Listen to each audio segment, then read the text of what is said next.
오늘도 함께 예배는 여러분에게 하늘의 위로와 소망이 함께 하시기를 주의 이름으로 축복합니다. 오늘 찬송은 304장 그리고 성경 본문은 요한복음 12장 20절로 26절의 말씀입니다. 예수님께서 예루살렘에 입성하시고 처음 제자들에게 설교하신 말씀이 오늘 본문의 말씀입니다. 이 말씀을 통해서 주님께서 예루살렘에 입성하실 때 어떤 마음, 어떤 생각을 가지고 입성하셨는가를 잘 살펴볼 수 있습니다. 한마디로 말씀을 드리면 하늘의 밀이 되어 땅에 떨어져 죽자는 거예요. 그리고 주님께서 친히 스스로 하늘의 밀알이 되셨습니다. 씨를 뿌리면 30배, 60배, 100배로 결실하게 되는데 주님께서 친히 하늘의 밀알 씨앗이 되어서 죽음으로써 수많은 생명들을, 지금 우리의 생명들을 살리신 그 주님, 우리가 생각해 볼 수 있고, 그런 생각을 가지고 주님께서 지금 예루살렘에 입성하셨다는 겁니다. 저 십자가에서 죽으시는 것이, 그래서 십자가에서 죽음으로 가는 그 길이 하늘의 밀알이 되어서 땅에 떨어져 죽는 것과 같다고 주님 지금 생각하고 있는 겁니다. 그런데 오늘 23절 보니까 인자가 영광을 얻을 때가 왔도다 이렇게 말씀하고 있습니다.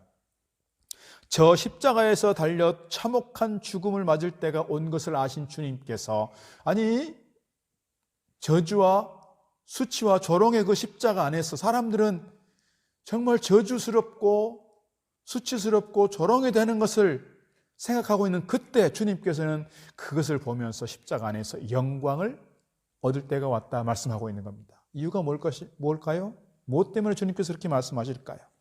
주님께서는 십자가를 통해서 죄의 세력을 물리치시고 승리하시고 부활하심으로써 주님께서 친히 영광을 거두실 것을 지금 내다보고 있는 겁니다.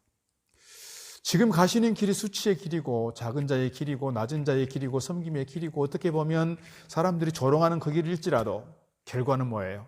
하늘의 밀알이 되어 썩음으로써 많은 열매를 거두고 이로 인하여 그가 영광 거두실 것을 내다보고 있는 것입니다.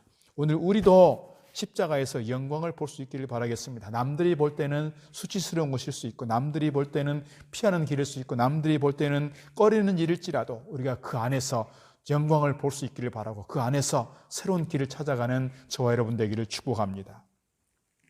24절 말씀 보면 하늘의 밀이 땅에 떨어져 죽지 아니하면 한 알 그대로 있고 죽으면 많은 열매를 맺는다 그랬습니다. 주님께서 지금 죽으러 간다고 하는 것인데, 죽고자 하셨다는 것인데, 의도적으로 지금 주님께서 그 죽음의 길을 자청하고 나서게 되는 것입니다. 이유가 뭘까요? 우리를 사랑하셨기 때문입니다.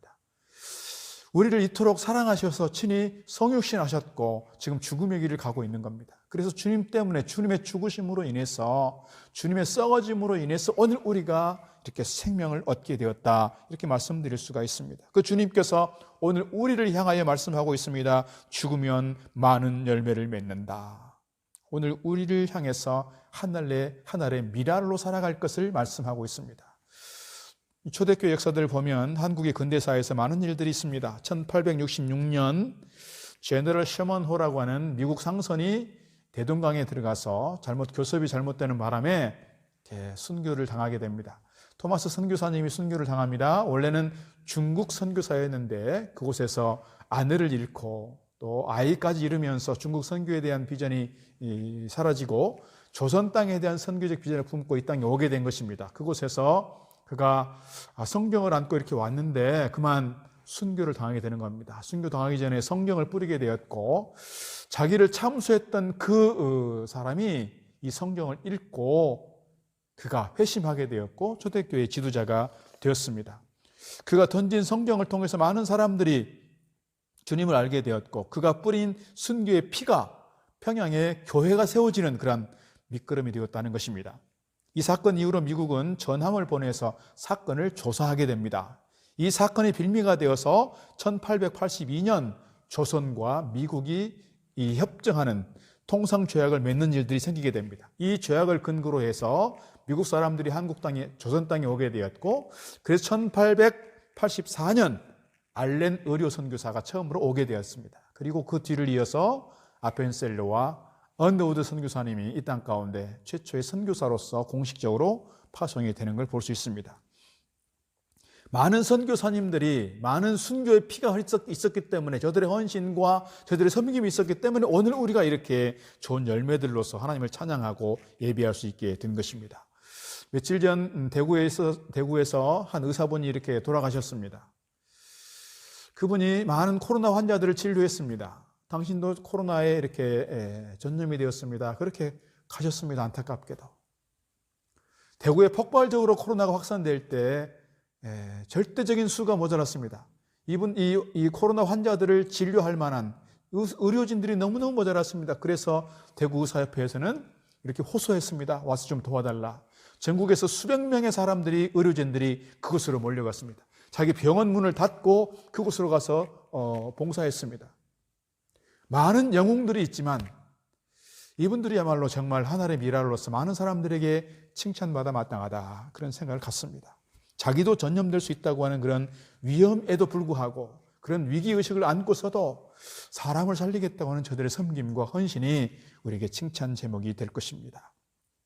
사랑하는 여러분, 내 안에 예수의 생명을 간직하고 있는 사람들이라면 나를 통해서 또 다른 생명을 이어가는 것, 마땅한 일일 것입니다. 그 생명이 그대로 있으면 안 되는 것이고요. 그 생명이 땅에 심겨져 죽어갈 때 내가 내 자아를 죽이고 자존심을 죽이고 내 생각을 죽이고 나의 어떤 생각이 아니라 주님의 생각으로 나를 채워가고 내가 계속해서 이 땅 가운데 죽어갈 때 우리의 관계가 회복될 수 있고 상처가 치료될 수 있고 우리 아픔이 회복될 수 있는 줄로 믿습니다. 더 많은 생명들을 탄생시킬 수 있는 줄 믿습니다. 주님께서 오늘 우리를 향해 말씀하십니다. 한 알의 미랄로 살라. 주님께서 지금도 한 알의 미랄로 살아가는 하나님의 백성들을 찾고 계십니다. 오늘 우리가 한 알의 미랄 되어서 주님께 영광 돌릴 수 있기를 부탁드리겠습니다. 세 가지 질문 드리겠습니다. 내가 죽지 않아서 일어났던 어려운 일은 무엇인가? 신앙생활만이 아니라 가정생활에서, 교회생활에서, 공동체 내에서, 사람들 사이, 사람들 관계 문제에서 가장 큰 문제는 내가 미랄이 되지 못하고 내가 썩어 죽지 못함으로 생겨나는 문제가 아닌가 싶습니다. 내가 죽지 못하고 내가 시퍼렇게 살아있다 보니 누군가가 조금만 내 자존심을 건드려도 너무 예민하게 반응하고 분노하고 악한 말들을 하고 관계가 깨뜨려지는 건 아닌가 싶습니다. 두 번째 질문입니다. 아직 내가 죽어지지 않는 부분은 무엇인가요? 내가 아직 죽어지지 못한 부분은 무엇인가? 세 번째 질문입니다. 내가 죽어 미랄이 될 때 어떤 열매들을 거둘 수 있을까요? 내가 만약에 죽어 하늘의 미랄이 된다면 나를 통해서 아름다운 성령의 열매들이, 나를 통해서 아름다운 생명의 결실들이 이루어지게 될 것입니다. 우리 공동체가 살아나고 관계가 회복되고 생명의 열매들이 풍성하게 우리 가운데 열려지게 될 것입니다. 주님께서 오늘 우리에게 말씀하십니다. 하늘의 미랄로 살라. 우리가 하늘의 미랄로서 좋은 생명의 열매들을 맺음으로써 하나님께 영광이요 세상에 희망을 줄 수 있는 저와 여러분 다 되기를 주의 이름으로 축복합니다. 기도하겠습니다. 사랑의 하나님, 오늘 또 주님 앞에 머리를 숙입니다. 하늘의 미랄로 살아 많은 열매를 맺기를 원하시는 주님의 말씀, 주님의 뜻을 따라 내가 죽고 주님이 사는 그러한 제자의 길을 가게 하여 주옵소서. 내가 죽음으로써 주님의 영광이 드러나고, 내가 죽음으로써 우리의 공동체가 살아나고, 내가 죽음으로써 많은 생명을 살리는 주님의 제자 되게 하여 주옵소서. 예수 그리스도의 이름으로 기도드리옵나이다. 아멘.